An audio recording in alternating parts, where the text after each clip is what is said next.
Right now, someone could make you blush in about 4 seconds. They wouldn't have to touch you. They wouldn't have to hurt you.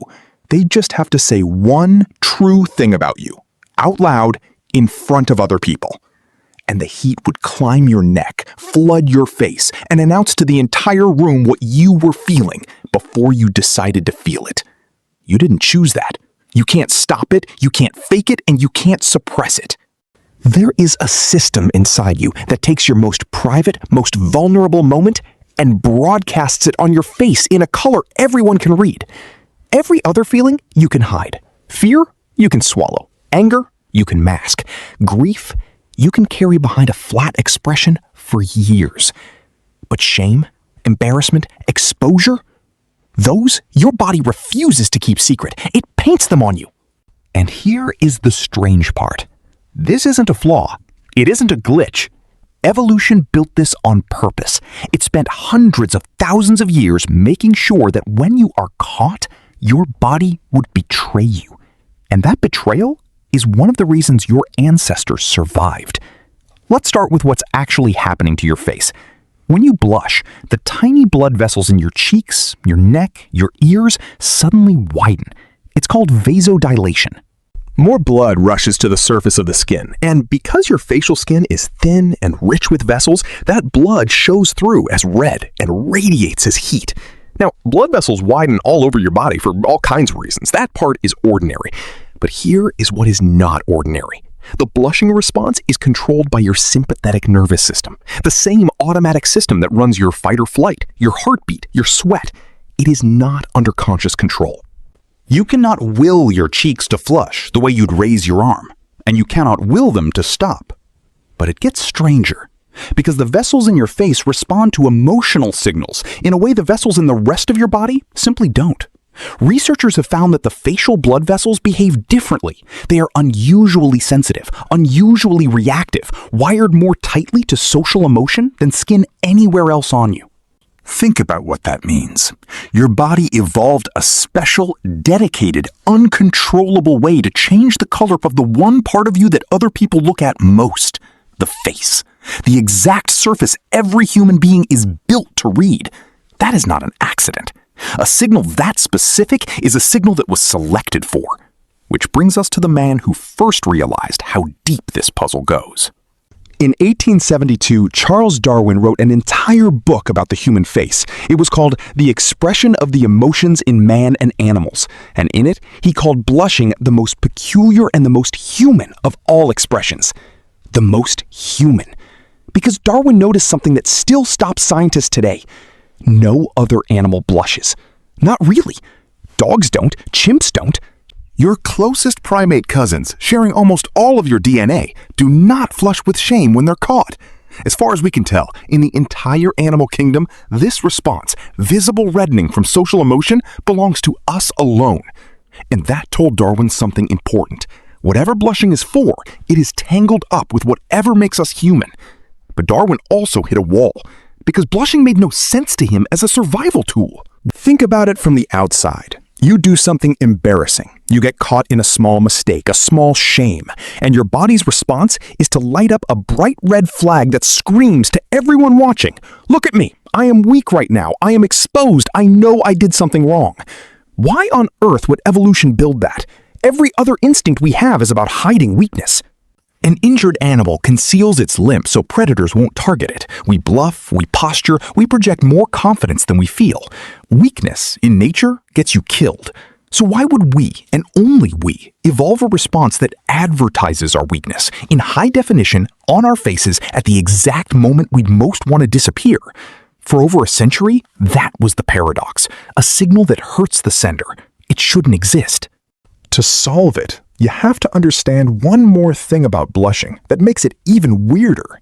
You can only blush about how you appear to other people.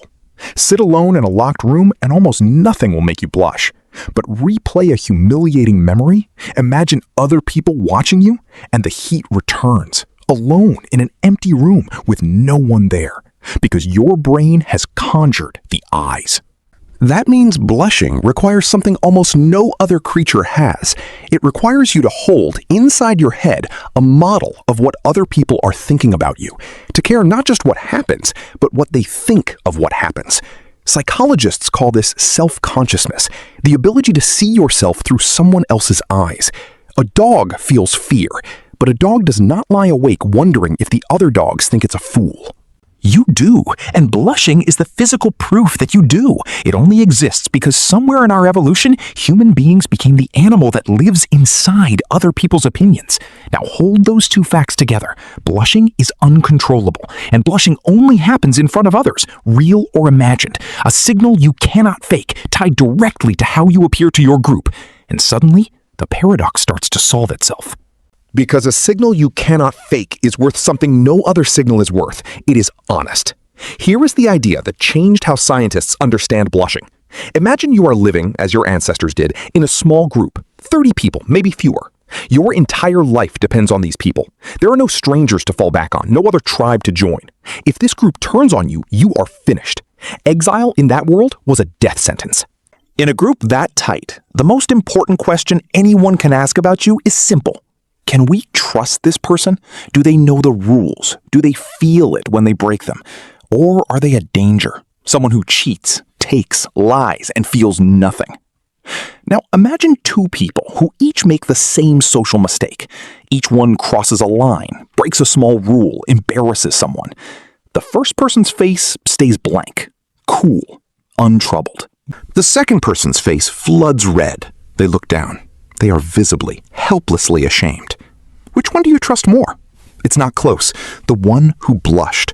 Because the blush is a confession the body makes that the mind cannot stop. It says, I know I crossed a line. I feel it. I care what you think of me. I am one of you. The blank face says the opposite. It says, I don't care. And a person who doesn't care about the rules is the most dangerous person there is. So blushing isn't advertising weakness. It's advertising conscience. It is an involuntary apology, a guarantee written in blood you cannot control that you are still bound by the group's rules. And because you cannot fake it, everyone can believe it. This isn't just a nice theory. It has been tested. In 2011, a team of researchers led by Matthew Feinberg, Rob Willer, and Dr. Keltner ran a series of studies on embarrassment, blushing's parent emotion. They showed people others who displayed visible embarrassment and others who stayed cool. Then they measured how much the observers trusted them and how generously they behaved toward them in real games with real stakes. The result was consistent. The people who showed embarrassment were seen as more trustworthy, more generous, more cooperative. The visible sign of I feel it when I mess up made people more valuable to the group, not less. Other researchers went straight at the blush itself.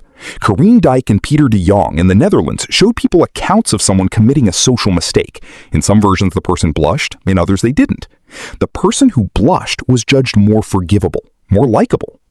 Your embarrassment, the feeling you hate most, the one that makes you want to sink through the floor, is one of the most powerful social tools your body has. It repairs the bonds a mistake would otherwise break. Your ancestors who blushed got forgiven, got trusted, got to stay. The ones whose faces stayed cold got watched, doubted, and pushed to the edges. And the edge, in that world, was death. You are descended from the ones who couldn't hide it. But here is where this ancient gift turns, in the modern world, into something cruel. Because the system has a flaw. The more you fear blushing, the more you blush. The fear of blushing is itself a cause of blushing. It is a trap that tightens the harder you pull. For some people, this becomes a genuine disorder. It's called erythrophobia, the fear of blushing. Blushing evolved for a world of 30 faces you would know your entire life. A world where being seen to care was pure advantage. It did not evolve for classrooms of strangers, cameras, presentations, or a moment of embarrassment shown to millions. The ancient signal is firing in a world it was never built for.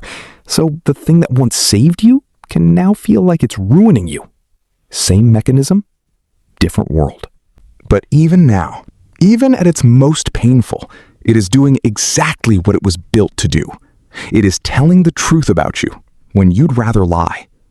Of all the faces you could have, Evolution gave you one that refuses to keep certain secrets. You cannot lie with your whole body. There is one part of you that, at the worst possible moment, insists on honesty. Everyone you have ever seen blush was, in that instant, caught being human. You blush because long ago, the ones who could be trusted were the ones who couldn't hide. And some ancient part of you would still rather be caught than be cold.